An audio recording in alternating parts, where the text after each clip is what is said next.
I'm Beth Keller from Highland Park Public Library. We'd like to welcome you to this special event, an evening with Harlan Coben in conversation with Sherry LaPena. Tonight's special program is presented by a partnership of your public libraries and is hosted by Aurora Public Library District, Glencoe Public Library, Highland Park Public Library, Lake Villa District Library, Niles Main District Library, Northbrook Public Library, Vernon Area Public Library, and Wilmette Public Library. Tonight, Harlan Coben will discuss his new book, Win, which is already a #1 New York Times and USA Today bestseller. Thanks to Barbara's Bookstore and to the Book Stall for supporting this event with online sales. Links to purchase Win from these stores can be found in the chat box on your screen. A signed book plate will be included with each copy of Win purchased while supplies last. Purchases of the book will support these local bookstores. Following tonight's presentation, there will be a question and answer session. You can submit your questions by clicking on the Q&A icon at the bottom of your screen and typing in your questions. My colleague, Raz Topolsky from Vernon Area Public Library will moderate the question and answer session. Please note that as an attendee tonight, your microphone and camera are turned off. Closed captioning has been enabled. You can turn off the closed captioning by clicking on the live transcription icon at the bottom of your screen. I'd now like to turn it over to Caitlin Hannon from Northbrook Public Library to introduce our speakers. Thank you. Thank you, Beth.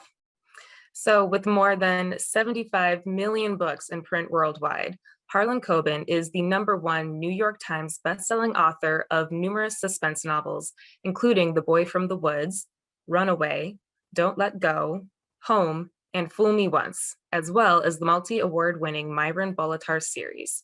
He is also the creator and executive producer of many television shows, including several critically acclaimed Netflix original drama series. These include The Stranger, Safe, The Woods from Netflix Poland, and The Innocent from Netflix Spain, releasing globally on April 30th. Coben is developing 14 projects with Netflix in the US and internationally, including original series in France, the UK, and the USA. Sherry LaPena is the internationally best-selling author of the thrillers The Couple Next Door, A Stranger in the House, An Unwanted Guest, Someone We Know, and The End of Her, which have all been New York Times and the Sunday Times of London bestsellers. Her books have been sold in 37 territories around the world. The paperback edition of The End of Her goes on sale on June 1st, and her next book, Not a Happy Family, goes on sale from Pamela Dorman Books and Viking on July 27th. And she lives in Toronto, where she is also joining us from today. So thank you, Sherry and Harlan, for joining us this evening. And I'm going to hand it over to both of you now to start tonight's conversation. Thank you, Caitlin. Well, it's a pleasure to be here. Hi, Harlan. Hey, Sherry, how are you? I'm good, thanks. And I have to congratulate you. #1, first week out with Win. Yeah. And well deserved. I love this book, and anyone who hasn't read it yet will have to go get it and read it because it's really, really good. Well deserved that #1. You know this, and I don't know if people know this, but so Wednesdays, if your book comes out, our books always come out, or usually comes out on a Tuesday. And then the following Wednesday, or every Wednesday around 5 o'clock Eastern Standard Time, the New York Times releases their list. So all of publishing is sort of hanging by, used to be a fact when I first started, hanging by the email, waiting to hear it. I was actually doing a radio interview live in New Zealand, and my phone dinged and my publisher had all these exclamation points and one on it. So I let a little yelp during my interview with New Zealand. Yelps are good, but what do you do to celebrate something like that? I mean, #1, that's a life goal for me. I usually do nothing. I really can't. No, I mean, when my kids aren't around, I text my kids and they all post it on their own social media, which is so cute. But usually I really just like to sit and think for a second, just like, wow. I mean, wow. It's really, it never gets old. It just is. I love to try to grab those moments and appreciate them, and then move on from there. But it's a great feeling. I have cosmic, like, very zen more important. And then, the dog started to nip on my leg saying, can I go out for a walk? So it gets right back to normal. Well, it must be good after we know the work that goes into a book. So, when you're struggling with the book and you're in the dumps there with the book, it's so nice to have those moments, after all the work. Well, I loved Win, both the book and the character. And I'd like to talk a bit about Win, the character, if we can, for a bit. I found him absolutely fascinating because he's charming, he's funny, he's larger than life. He's this super wealthy guy who travels around in, fancy jets and helicopters, and he drinks all the fine wines.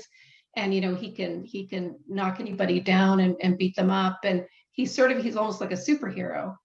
So he seems like sort of over the top, but he's very, very human. And so on the one hand, he doesn't understand, or he doesn't get the things that normal people get, like romantic love. He doesn't get that. Right. And, he's going around being all suave and everything, but he actually really enjoys violence. So he likes to beat people up. And I wonder, is he a bit of a psychopath? Can you tell us what you think of Win? I think he's a little bit of a sociopath. Yeah. Yeah. And it's so funny because somebody kind of commented that, wow, I guess you write books of sociopaths. I'm like, if you want the nice guy, read my other 32 novels.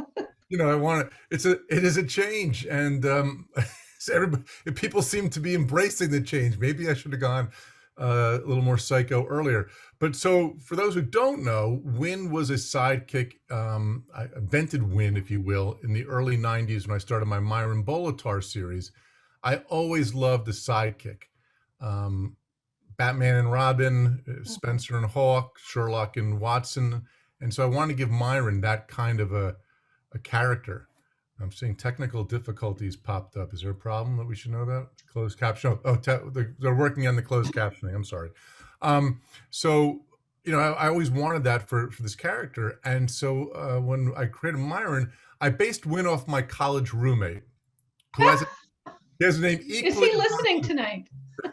He knows it's him. He's still my best friend. But oh, good. When we first met in college, back in those days, some of you were a little older, you remember we had actual Facebooks. Not Facebook. We had actual Facebooks when you came in as a freshman in college that showed you pictures of everybody. And I remember going through the book with my dad and going, look at this ass. I won't even see this guy. The smug, he looked just like Win. Gorgeous blonde hair and the smug look on his face. You just want to punch him. And end up we became best friends right away. And before we'd go out to a party, he would look in the mirror and go, it must suck to be ugly. So I took this guy and I tweaked him. Now, the real Win can't fight his way out of a wet paper bag, but people hated him on sight. They just detested him.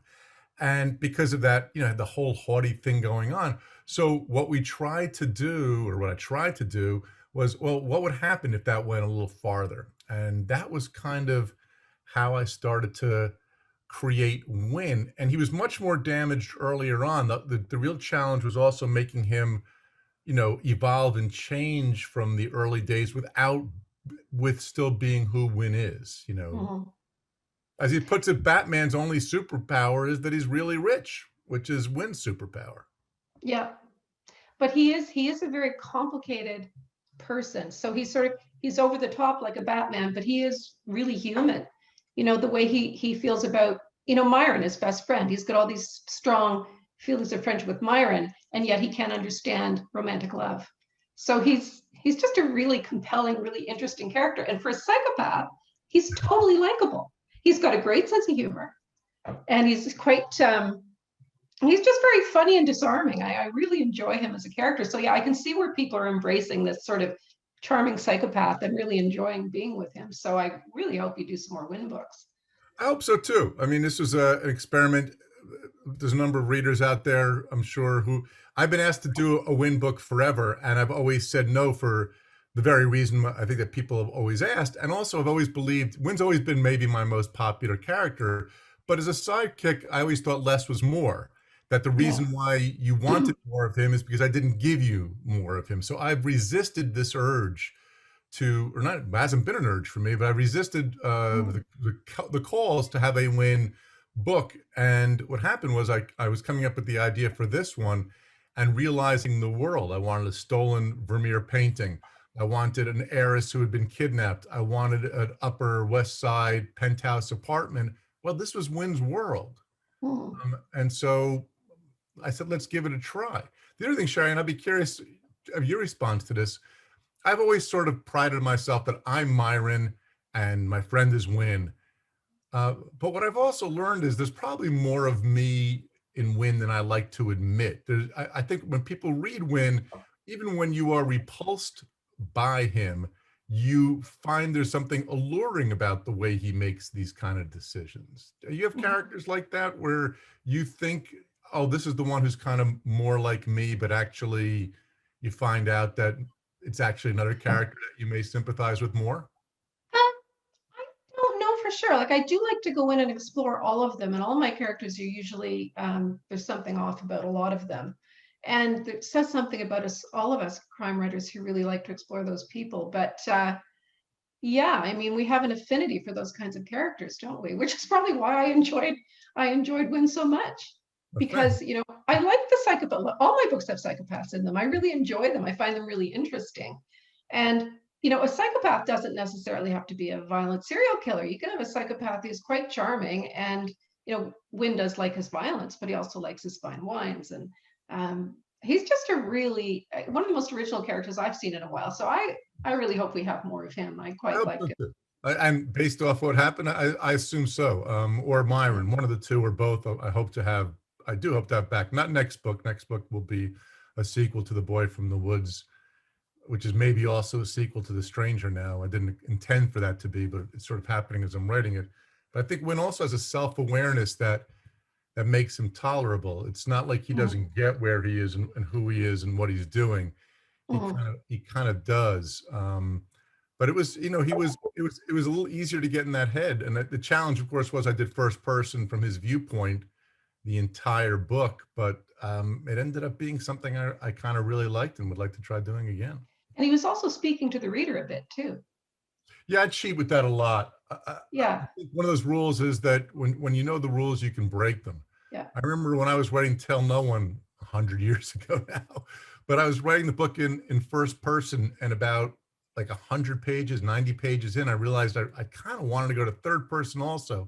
Well, you can't really do that. You either have to be first person or third person, or do the alternating chapter thing. But I did it. And so maybe a quarter of that book is in third person, 3/4 of it is in first person. Once you know the rules, you can break it. So there are times that Wynne will turn and sort of face the audience and speak to them, or the reader, I should say. I think you're right. I think there really aren't any rules. I mean, you can do anything writing a thriller as long as you do it well. You know, you can be forgiven anything if you do it well. And I don't think you need to have characters that are, you know, most of the characters I write are nice guys. They're likable. They're Adam in The Stranger, or Beck in Tell No One, or even Myron. Most of them are family people. Myron is not, but most of them have families and, you know, wives and, or in the case of the leads, husbands, and they're sort of nice people. But it's not important they're nice. It's just more important they're real. Yeah. And also, I think if you're I always say, if you're in a bar or a pub, would you want to overhear what this person is saying? And the answer with Wynne is yes. Yes. You have to be interesting. Find them compelling, I hope. Yeah, they have to be interesting. So part of the fun of this book is the world that you've created. You know, Wynne going around, he's super, super wealthy, and, you know, he's very well dressed. He says, you know, I'm quite the rake. He goes everywhere by helicopter. One of the things that I most enjoyed in this book was the Rendezvous app for the super rich. Can we talk about that? Sure. So the Rendezvous app for the super rich is sort of an app where people hook up, but you have to have a net worth of, what is it, $100 million to be on the app. And there's a rating system. But the most hilarious part for me was to get to the tryst, you go through the basement of Saks. Next Fifth Avenue. Yeah. So I want to ask you, Yeah. How do you do your research? I mean, you've got 75 million books in print. You probably own a helicopter, good if you want Oh, to. yeah, several. But do you live this kind of life, or do you just know people, or how do you do your research on this stuff? I know some. I make a lot. The app is completely fiction. Though a lot of my rich friends are calling me up saying, Harlan, I know you didn't make it up. So tell me how I get on this app. I'm like, "Dude, I was trying to figure out how Win could still be Win and not do the things that in today's world, and even Win knows are wrong. So how can Win still be the way he is? And it's modern, it's modern times. When I first created Myron and Win, I think their first book was 1990, it came out in 1995. So I probably wrote it in 1993. A lot of you weren't even born then. But I used to have this thing where Myron would call Win on his mobile phone so Win could like listen in and if he was in danger to know what's going on. And at the time, this was like cutting edge. Of course, now that I might as well have 2 cans and a string by how cutting edge that is. So this is what I thought would be cutting edge, that Win would have an app kind of like this. And so I was thinking when I'm walking in the city where I'd go, and I remember that the vault in Saks Fifth Avenue, and I said, oh, maybe just walk by there. I bet there's a door, and I don't know if there's a door or not. And Sherry, we give a lot of complicated answers, but sometimes the answer is, I make it up. Yeah. I just imagine all these little Harlan Coben fans walking around the basement of Saks looking for a door. I'm going to say right now, business would be very good for them, right? People trying to open secret doors over there to get the rendezvous. Anyway, the world of the book is really very fun. So yeah, I guess, if you talk to friends who have lots of money, or you probably Google and do the same things that all the rest of us do. But yeah, that was really fun. Now, I'd like to ask you how you plot, because I've always been a fan of your plotting for many years. You always have lots of strands that seem to be unrelated at the beginning, that always, come together. And I'm interested how you do that, how you start. Like you mentioned at the beginning, you wanted to deal with paintings, you wanted to deal with what you mentioned. What's that? An heiress kidnapping, 60s. An heiress kidnapping. Now, do you take all these disparate things and find a way to weave them together? How do you go about plotting? I'm curious. Yeah, I mean, I think I write down a lot of ideas. There's usually then one spark that puts it all together. But in this case, right, I want to do like 60s radicals, like the Weather Underground. And suppose some of them were still hidden today. I wanted to do an art heist like the Gardner Museum in Boston, which still hasn't been solved. Yes. Many paintings, including Vermeer.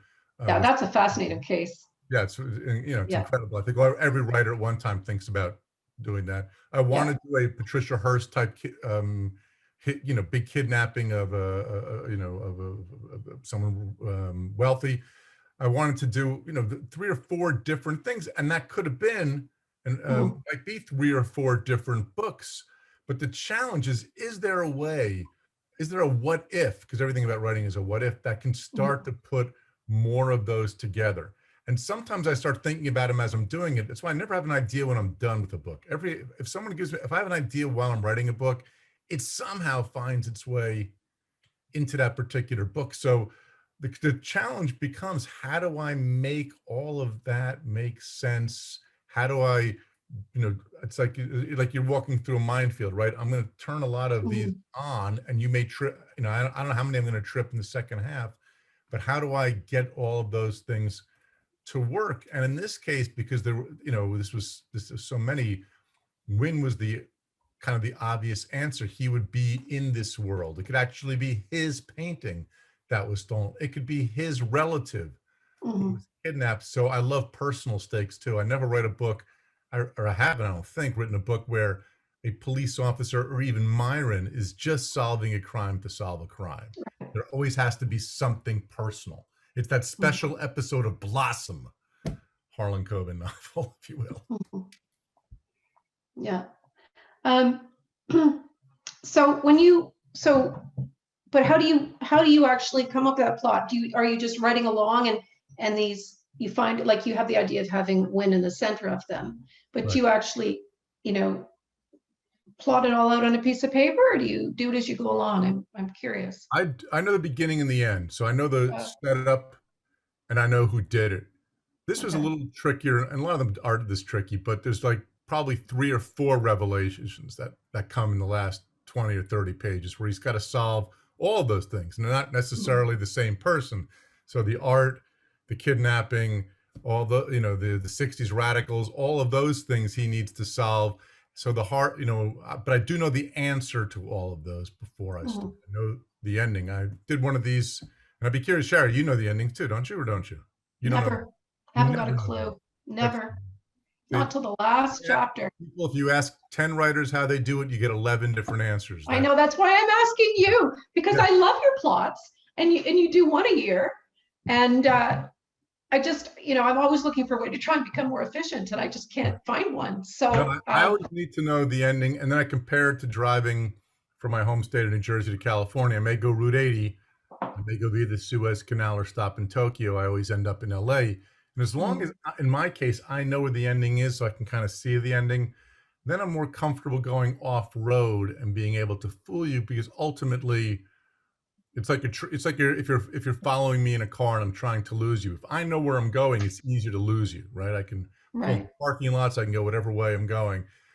So that's kind of how I do it. I know I know a few spots I'll definitely stop on the way, Mhm. and then I kind of go from there. But nothing, not everything else is planned out.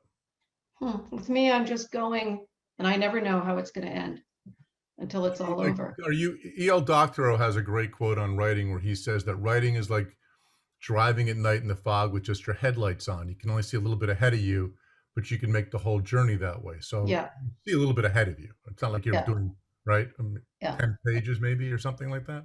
yeah. That's a great quote. Yeah, isn't I that live great? by that one. Yeah, E.L. Doctorow. Yeah. So let's say, you write your book, and then what's your revision process like? Do you do a lot of revision, or do you write beautifully right from the get-go? I don't know any writer who doesn't do a lot of revision. Well, there's the one guy, but none of us want to hang out with him, right, Sherry? So Yeah. um, I I revise as I go along. So I don't write. Mhm. I'm trying to do it on the correct way on my screen, but I don't write in a straight line like this. I kind of write like this, where each day I go back and I reread what I did the day before Yeah. as a start, and then I go back maybe every 75 pages or so. I go back to the beginning. In fact, I'm at that stage in my book right now, and I'll read the whole thing all the way through up to 75, 100, 150, whatever it is. It helps me get a running start. It helps me keep track of where I'm going. So the first chapter, by the time the book is done, would have already been rewritten 10 times. Yeah. And you? Yeah. Similar. I do go back, and I do a bit of overlap each day to get going into the next day. But then I do an awful lot of revision because I don't plan anything, and I don't know where my ending's going to be. So I do a lot of revision. You got to go back and put the clue into chapter 4 that you didn't have yet. Well, what's interesting is the clues are often there. Like all Right. these little unconscious things are all there, and I go, oh, it's already there. I don't even have to put that in. It was pointing to this at the end. Don't you find your mind works that way? Yep. Like your unconscious mind is always planting things and developing things for you. It's great. Almost all of my revisions is on prose. It's almost never on plot. Mhm. How it happened, I talked to my friend Lee Child, the Reacher novelist, and quite frequently he and I do events together and we talk about this. And his sort of thing is like, when I wrote that, that's how it happened. I can't go back and make it happen a different way. I wouldn't go quite that far, but I Yeah. kind of see where he's coming from, where it is all making sense. I may not see Yeah. all of the clues, and all of a sudden I realize, oh, wait a minute, I did put that already in, so that will add up in the end. I don't know if Yeah. it's your subconscious or hope springs eternal. Yeah. Well, I think it's the unconscious, and I count on mine to do things for me. Um, and how would you describe yourself as a writer? Are you a disciplined writer? Are you I guess you would have to be with the output that you've got. You must, what do you do? Write 8 hours a day, or? No, I think about it all the time. I'm terrible company. I don't really have any other interests. So when I sit down and write, it's already been written in my head pretty a lot. Mhm. So And I'm also a streak writer. I don't do the 2,000 words a day or five, whatever it is. I don't do anything like that. I don't do a chapter a day. And normally my normal way of doing it, if a book is 500 pages long and takes me 9 months to write it, somewhere around the 8-month mark, I'll maybe be on page 250. And the last half will be written in no more than a month. The last 40 pages of Win I did in one day. It wasn't a pretty day. You wouldn't want to hang with me that day. And I grow a playoff beard. I don't shave. I don't shower. I don't change my socks. My kids walk by the room and say, throw daddy a banana, and then they run away, but that's normally, as much as I keep trying to be more disciplined, I don't find it works for me. And you? Oh, I'm the opposite of you in lots of ways. I'm the 2,000 words a day, like consistent. If I had to do 40 pages in a day at the end with a deadline, I'd just scream and cry. I don't think I could. I don't think I could. Oh, I scream and cry. Oh, fair, good, okay. No, there's lots of whining that goes on with being a writer, as you know. Oh, I know.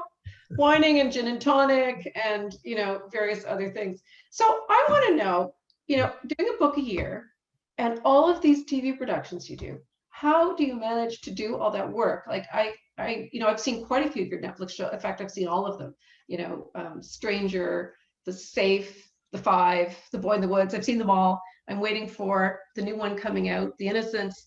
How do you do a book a year and manage all of that? Like, do you have a personal assistant? Do you not sleep? Like, how do you manage it all? You're like a superhero. Well, first of all, I can't wait. The Innocent comes out on Netflix April 30th. You can put it in your remind list now so they remind you. April 30th. It's good. It's Netflix Spain. It's a guy named Oriol Paulo, though. It'll be either dubbed, and this is actually pretty good dubbing, or I always recommend the subtitles. Yeah, subtitles all the way. It's mind-blowing. It's I think the best of the adaptations, which I didn't say. No one, I know it's 446 people here. No one say that outside of this room. So I'm really excited about The Innocent. It also depends on the show. The English language shows, The Five, Safe, The Stranger, and we're right now filming Stay Close. Maybe some of you know Cush Jumbo from, it's a British cast, but Cush Jumbo, who was in The Good Wife, James Nesbitt, Richard Armitage, who was in The Stranger, played Adam the Stranger's back with us, Eddie Izzard. Okay. It's really great. It's a great cast, and we're filming that right now in Manchester. On those, I do a lot. The foreign language ones, I do a fair amount, but it's not every day because they can't translate everything for me. I talk to the director, but it's not quite as hands-on. Here's the thing. I have the time because I have really, and I recommend this if you want to be a writer, I have no other interests. I mean, I'm a father and I'm a writer, and my kids have grown now. My youngest is at Brown University.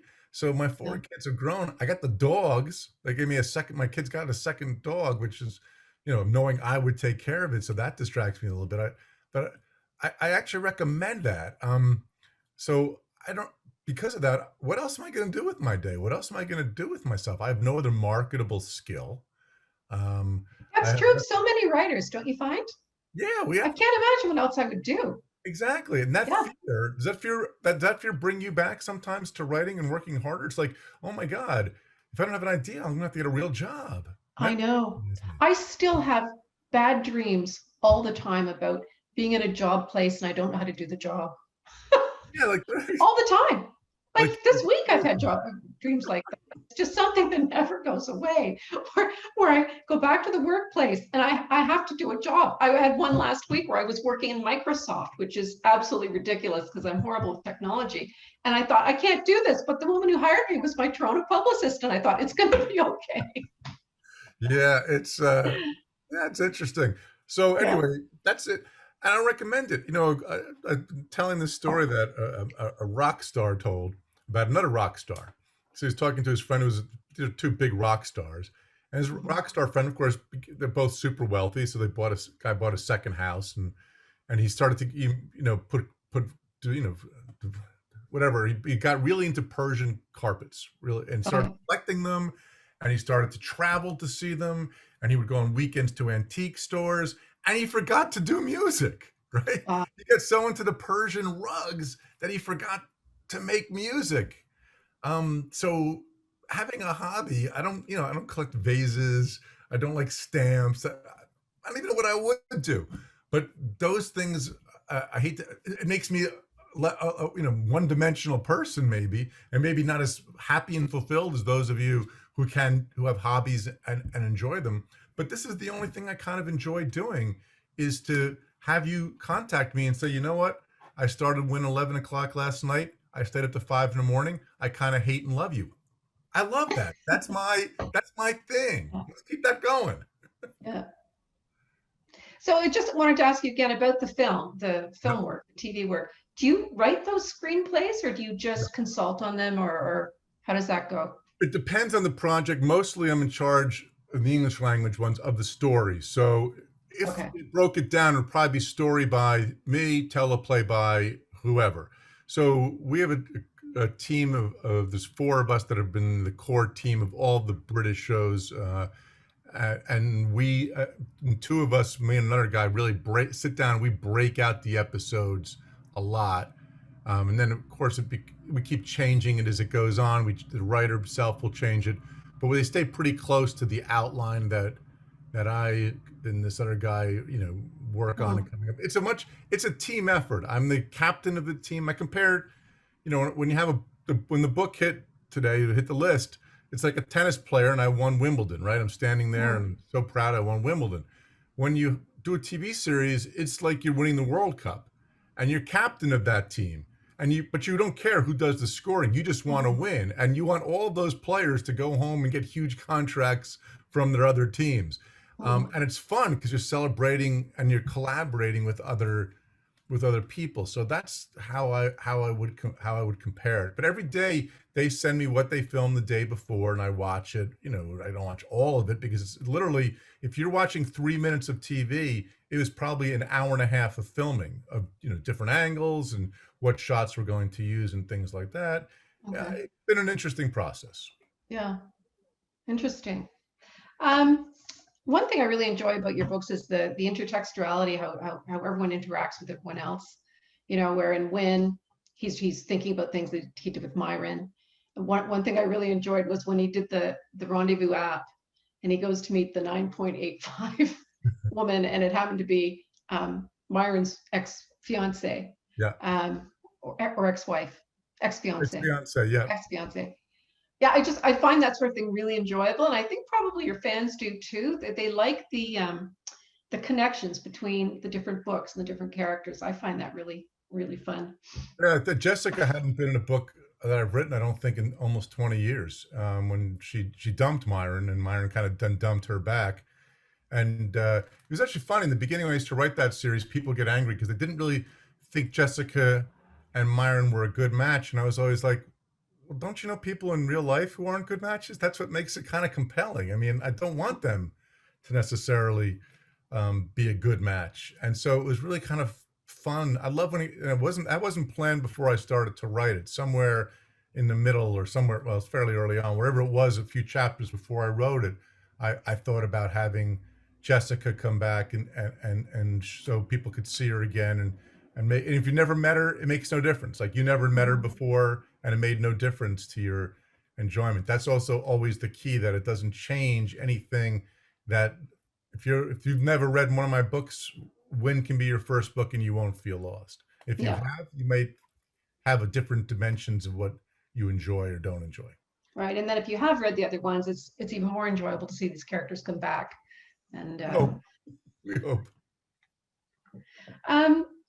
So I'm going to ask you, what's the best writing advice you've ever received? The number one writing advice in the world comes from Elmore Leonard. I was there the first time he said it. Elmore Leonard made these rules of writing, and he did it in a speech at BoucherCon. And my favorite one is, I try to cut out all the parts you'd normally skip. That's just genius. Yeah. And I do. It doesn't, on every page, every paragraph, every sentence, every word, I ask myself, is this compelling? Is this gripping? Is this moving the story forward? It doesn't mean you can't have themes or emotion or descriptions. You can, but even those have to be, the grass can't just be tall. It's got to be tall enough to be able to go on the adult rides at Six Flags. It has to be Mhm. something a little bit different and better, right as though there's a knife by your throat, right as though you're a caveman, and if you bore somebody, they're going to pick up a large club and hit you over the head with it. And I try to write with that kind of energy, no matter what I'm writing. It could Mhm. be, I've done editorials, whatever it is. You try to write as though every word matters, and you can get rid of it if it's not working. That's good advice. Have you ever had any really bad advice? Bad writing advice? Drink heavily. Yeah. I don't think so. I'm trying to remember. The only advice I've had that I thought was kind of bad advice was write what you know. And I think if everyone just wrote what they knew, we'd be missing out on a lot of really good creative imaginative stuff, Yeah. Well, what do we know about murder and mayhem and Well, kinky exactly. well, kinky sex, Exactly. but just kidding. Yeah. Yeah, no, it's sometimes, they do it sometimes on TV shows where they make fun of the kind of snooty actor, and they just say, the famous Laurence Olivier when he was making Marathon Man with Dustin Hoffman. And Dustin Hoffman's like, I'm not sure, how do I get into this character? And he's like, just pretend you're that person. It's not that difficult. So it's the same kind of a thing. Mm. So you're a pretty recognizable guy. You have your pictures on the backs of your books. Do you have any interesting fan interactions that you can tell us about? Anything odd that ever happened to you or funny? Not really. I mean, No? I actually get recognized much more when I'm traveling in France for some reason I do here. Really? But what's good Okay. about what I look like is if I want to go incognito, I just put a hat on and no one recognizes. Literally, Moshe Dayan, the old defense minister from Israel, who was famous for the eye patch, what he would do when he would want to go out is he'd take the eye patch off and put on sunglasses so he could walk anywhere. No one That would do it. I remember him. Yeah, that would do it. So that would do. It was the same. It's sort of the same thing. I also have a number of friends who are really famous, and I get to see that side. And most of the time, people think I'm their bodyguard. So it's not something that it's not an aspect I relish. I do love interaction with readers, but it's not like writers don't get stopped. That's the beauty of what we have. We have some of the advantages of fame. You need tickets to something, you could probably get them and that kind of a thing. But Yeah. we're rarely recognized. Are you recognized very much? I mean, No, like the opposite. The reason I'm asking is I had an experience on a train into New York a couple of years ago where I sat down and the woman next to me was reading one of my books. And I said, "Oh," I leaned over and I said, "Oh, I wrote that." And she cringed. So she went away from me like I was some kind of a nutter on the train. And she clearly didn't believe me. And I ended up, taking out my driver's license to prove to her who I was. But I don't imagine that would happen to you. Like they would look at you and go, "Yeah, that's Harlan Coben." a number of years ago when I was in France, someone was reading my book out in public, and I don't speak French. So I walked up to the person. I don't say anything. In fact, if you look at my Twitter, I have a picture of a woman who was sitting in front of me in a plane who fell asleep reading my book. I didn't take the picture while she was reading it. When she fell asleep, I was so excited. My kids were cracking up, like, "Shh, quiet, don't wake her up."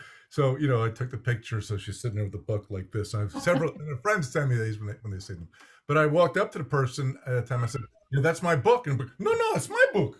Like they thought I was trying to take, and I'm trying to point to my picture on the back, and they kind of just weren't having any of it. That's the kind of thing I mean. Strange things happen, eh? So we might see some more Win books. I sure hope so. Yeah, man plans, God laughs, which is what Myron Bolitar always says. So I don't know, but my guess is I'm certainly not done with Myron and Win. I don't know if the next one I do of them would be from Myron's viewpoint, Win's viewpoint, both's viewpoint, just Myron, just Win. I don't know any of that yet. I never know what I'm going to do after the book I'm writing. Never. I just can only focus on the book I'm writing right now. And what are you writing right now? I'm writing, when I wrote a book that came out last year called The Boy from the Woods. And intentionally, I didn't give the boy's origin story, how he ended up in the woods as a child. So this book opens up, he's sitting across from his father. We get, so this book is him trying to find out how how he ended up in the woods as a child. He ends up in the woods and doesn't know how he got there. He always all he remembers is being in the woods. He doesn't remember ever being raised by parents like a Mowgli or Tarzan. He just doesn't remember. No one knows what happened to him. And now he's an adult and he still doesn't know. So this book will answer that question. But what's weird, not that everything's ever happened to you, Shari, like this, but if you either watched The Stranger or you read The Stranger, at the end the stranger gets away. Mhm. And I never really thought much about it. That I wrote that book 6 or 7 years ago. But all of a sudden, I'm on about page 60 or 70 of this book, and The Stranger popped up. So this may end up being a sequel to both The Stranger and The Boy from the Woods. See, I like that. I like that Yeah. intertextuality. I'm looking forward to that one. No, I love The Stranger. thank I you. thought that was just fabulous. Thank you. Thanks. It was a lot of fun. You're at the top of the heap. You've got, you've done 33 books. You've got all these 14 Netflix series going. You're #1 New York Times. Does it ever get easier? No. No, I thought you'd say that. I don't think it'd be as satisfying if it got easier. I mean, Yeah. this was a heck of a week. I love Win being out. I love promoting it.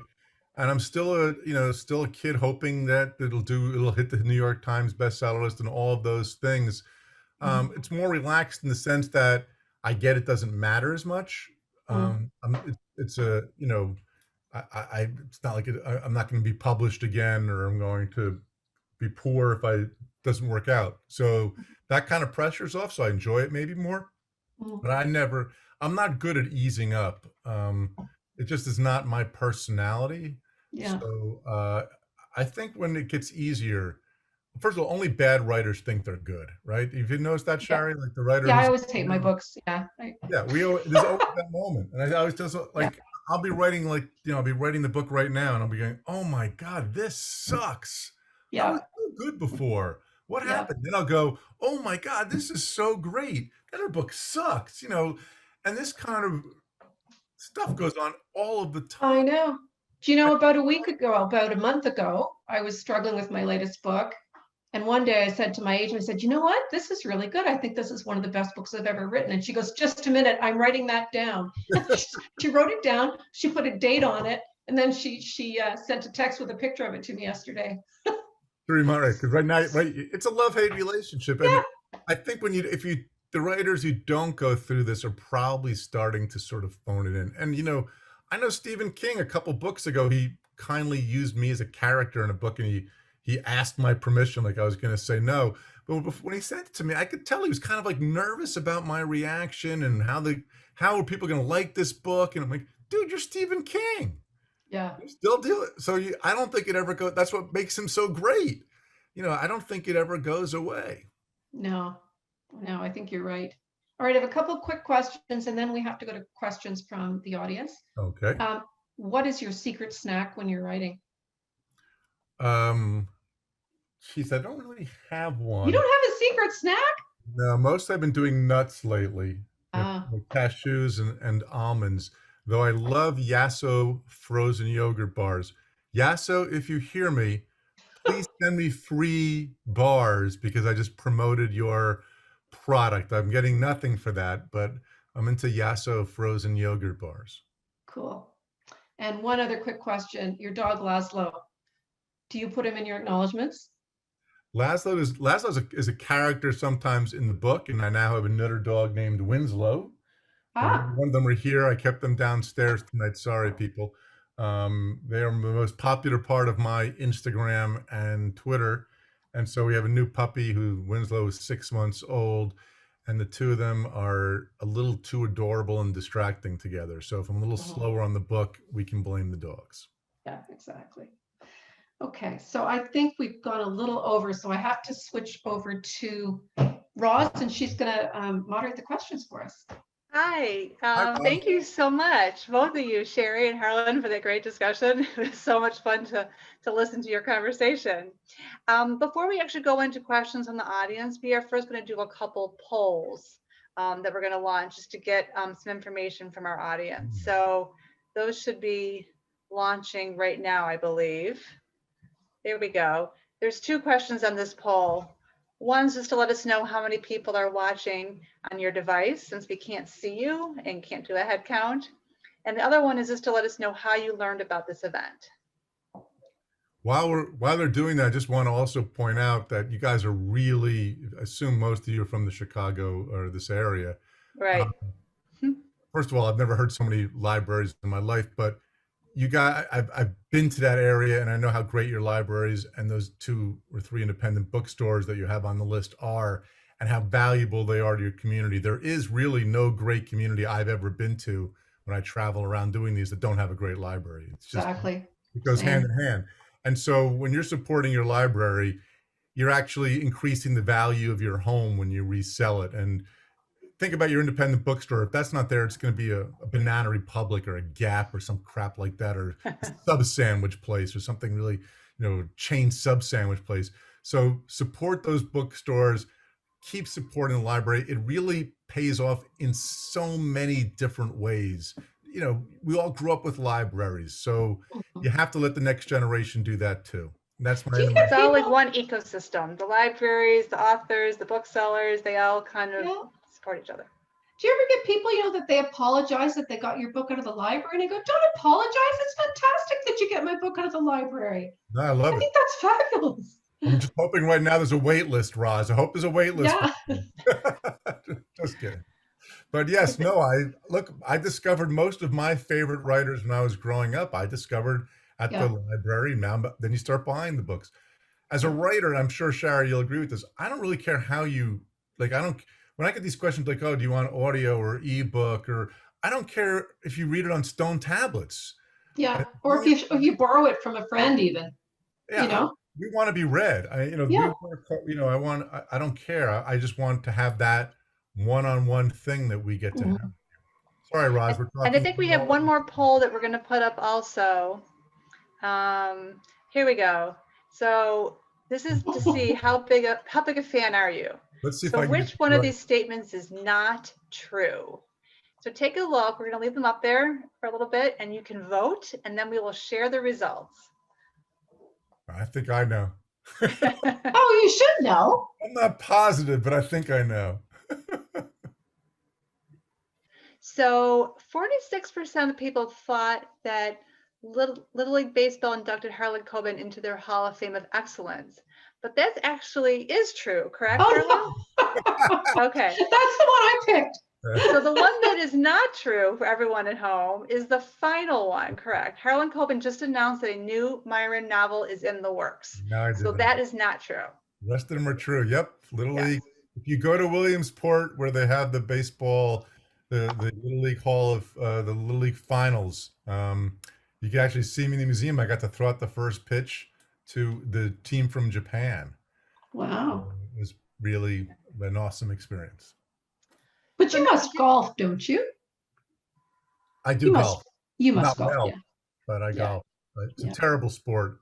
Why I didn't smash a glass and jam it in my eye, I don't know. Instead, I took up golf. It's the one thing I do. So we do have a bunch of questions from our audience. So I'm going to try to get to a few of them. So let's see. Greg would like to know, do any of your friends or family members ever think you are writing about your acquaintances or private fantasies? And does it ever make you feel insecure?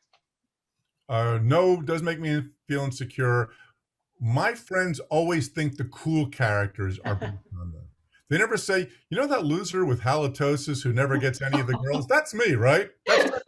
They never think that. The humpback never sees the hump in his own back. So I never really worry if I take anything negative from somebody because they never see it. That said, my friends know that what they say, what they tell me in their lives is, I won't point out exactly who it was, but that's open season. I eavesdrop. I'm sure Shari, same thing. You have the same It's all material. Yep. Yeah. So I never feel bad about it. Sorry. Let's see. Mary Kay would like to know how the pandemic influenced your writing. Just how did that impact you? Was it harder to be creative? Did you have lots of time to be creative? I think, as I do in any year, I went through a lot of ups and downs. When it first hit, which about a year ago, I was right about to go on book tour for The Boy from the Woods. I was paralyzed. I didn't write at all. Then I got into a really good, comfortable stretch. Then I got bad again. I do think, look, this is a nightmare, and it's a nightmare for everybody. But for writers, so we social isolate anyway. I am a socially adept introvert. I mean, I could talk to you now, but I will get exhausted and I will pass out as soon as this is over. But I don't mind being alone. I'm not going to put the pandemic yet in a book because one, I was writing when this happened. So by the time the next March would come around, I didn't know what the pandemic would be in March of last year. I don't know what it'll be in July this year. So I don't want to do it until maybe this is all over and I can look back on it. I don't even think then. And also lastly, and then I'll let Shari answer, I think part of our job is to give you that escapism. And when it first hit, The Stranger had just come out on Netflix. The Boy from the Woods had just come out. And a lot of you were kind enough to write, this is how I'm, this is helping me get through COVID. So, I don't want to watch a show about COVID. So I wouldn't want to write one. Shari? I agree. I agree completely. I'm so sick of COVID. I can't wait for it to be over. And I think most writers aren't really touching it. We want to escape. We have a question from Linda. She said, are you thinking about doing any more young adult novels? She's a high school librarian and she says that we need you. Well, thank you. Boys reading. Thank you. I wrote 3, a trilogy, and that's going to be it, I think, for a couple reasons.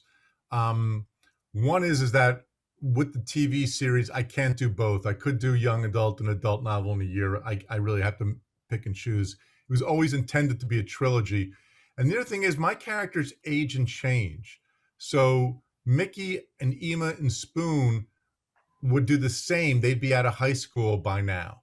In fact, if you read Win, Ema is in. So what I tell the kids are, once they finish those 3, I think they're old enough for the most part to start moving into Myron Bolitar. Home is really, which is an adult novel, is really the 4th Mickey Bolitar novel. And Win is also, if you want to follow the lives of the 3 lead characters, you will see at least one of them in that. So my guess is Mickey will be back. Mickey and the gang will be back again, but probably a little bit older and in Myron Bolitar novels. So here's a question that actually both Harlan and Shari could answer. It's from Helena, and she would like to know, do you have a traditional way to celebrate the end of a book? For some reason, says she pictures Harlan with like a glass of champagne or something. Well, that's but fine. anyhow, do both of you have a tradition? Shari, you want to take that first? I do the champagne. I always get the bottle of champagne for every good occasion. This is you. I'll do a quick impression of typing the end. It usually comes at some weird hour. It's just the best. It really is. People, the best feeling. And this is going to sound, and I admitted this the other night for the first time, so I'll say it again. Usually I'm in tears at the end of the book. It sounds really weird, but I really get caught up in whatever emotion. If I'm not, it's probably not working, but whatever emotion, not that I'm leaving these characters and not going to see them again or any of that kind of writerly talky stuff. But I'm genuinely being moved by what Win's predicament is and where he's going to go next. And I do get caught up in the emotion of it. So I will find myself welling up when I finish a book. And then, celebrations are more muted because I really am physically exhausted. I feel like I just went 15 rounds in a boxing match and I can't even lift my arms. We have a few people have asked in the Q&A. They're interested to know if you write on the computer or do you use pencil and paper? Shari, you want to take that one first? Oh, everything on the keyboard.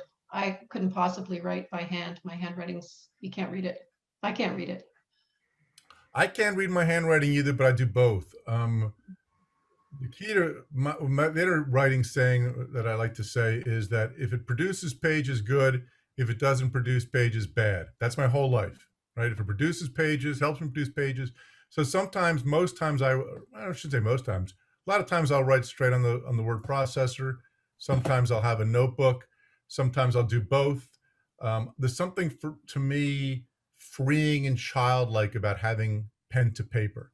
Also, you can cross out and still see it. When you delete something on a computer, it's gone forever. And the last thing is, besides being able to think on paper, when I do it like in 10-page spurts, let's say. So if I do 10 pages on here and I put it on my computer, my first draft is already my second draft. So Right. the answer to that question is, and I know Shari agrees with this answer, whatever makes you write. Mhm. Hit stone tablets together. So I know a friend that talks into one of these. Then he knows he can't really use that, but then he can use it because he knows where he's going. Mhm. Takes walks and he talks into one. Yeah, that's going to work. Whatever's going to get you moving. Mhm. We have another question kind of along those lines for both of you. They want to know if you've ever attended a writer's retreat. Did you find that helpful, or what was your experience like? Shari? I've never been to one. Sounds nice if it's in a castle in France, but no, I've never been to one. I've never been to a writer's retreat. I've been to a number of crime writing festivals like Boucher Oh, yeah. Con and those kind of conferences. Mhm. And for me, they do work in ways maybe they're not supposed to. But I do come home whenever I'm with a lot of people and I'm busy like that. Because of my personality, all I want to do is lock myself in a room. It's why I answer Shari's question before maybe a little better when they like if I go on the set of the TV show, if I fly over and I'm there for like 3 or 4 days, I want to. I'm like, oh my God, I got to get home and I got to lock myself in a room and write. So it almost works that it helps me in that kind of a way. Being crowded or being around a lot of people makes me long to be alone and to write. We have a few people that would like to know what you're currently reading. Ooh, I know what I'm reading. Go I am ahead. almost finished the new Lisa Unger, which is really, really good. It's called Last Girl Ghosted, and I highly recommend it, but it won't be out till like next October. I just got an advanced copy of Allison Galen's next book called The Collective, which is awesome. She's been kind of flying under the radar. I think this book will probably change that. I also just finished one. I'm so bad at the name, but is it called Who is Maud Dixon? By Alexandra Andrews, I think her last name is. And that was a really good crime fiction story also. I just want to say, Harlan, you're a great champion of women writers, and we all really appreciate it. Thank you. Yeah, because a lot of men don't read women writers, and Harlan clearly does. Yeah, well, I've read everything Shari. For those who were here for me, I have read every Shari book. Oh, thank you. If you want really great suspense and you haven't yet discovered Shari LaPena, well, that's what you're here for. So, Well, thank you. yeah, it goes without saying. I could choose a lot of people to do this talk with. Last one was with John Grisham. This was with Shari LaPena. So I only pick people who I think are awesome. Thanks. Our last question from our audience is a lot of people want to know if you would pick along the lines of your favorite book, or if you would pick up one of your own book to read, which one would it be? What book's my favorite of mine? Yeah. Mm-hmm. Win.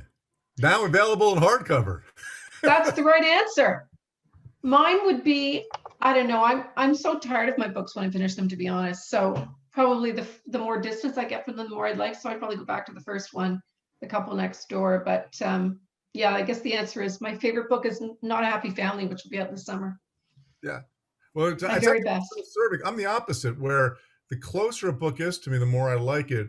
Because it's like, that essay you wrote when you were in college, you thought was brilliant, and you find it now, and you read it, and you go, wow, I was an idiot. What was I thinking? That's how I feel about old novels. I never go back and reread them. So usually whatever I'm writing currently is my favorite, whichever one just was released. Well, I know we've covered so much. We've covered so much about the writing process and your books, and we've gotten so many wonderful comments and people in the Q&A also just that have loved hearing from both of you. I'm going to invite Grace from Glencoe Library to come on and kind of wrap us up with a few announcements. Thanks, Roz. Well, that's it for this evening's program. Thank you all so much for joining us. And thanks especially to Shari LaPena for doing a fabulous job facilitating this fun and interesting conversation. And of course, to Mr. Harlan Coben, who has surely made a lot of new fans tonight. A reminder that if you'd like to buy a copy of When, you're invited to do so using a purchase link to the local independent booksellers, The Bookstall and Barbara's Bookstore. The links will be included in the follow-up email that we'll be sending out tomorrow. Naturally, you can also borrow a copy from your local library. Please remember that if you missed part of tonight's event, or if you know someone who would like to see it, Mr. Coben very nicely permitted us to record this. The video will be available through your library's YouTube channel sometime next week. Good night, everyone. Good Thank night. you. Thank you, Sherry. Thank you so much. Oh, my pleasure. Thank you. See you Thanks, soon. everybody. Thanks, Good night. library. Thank you, everyone. Bye-bye.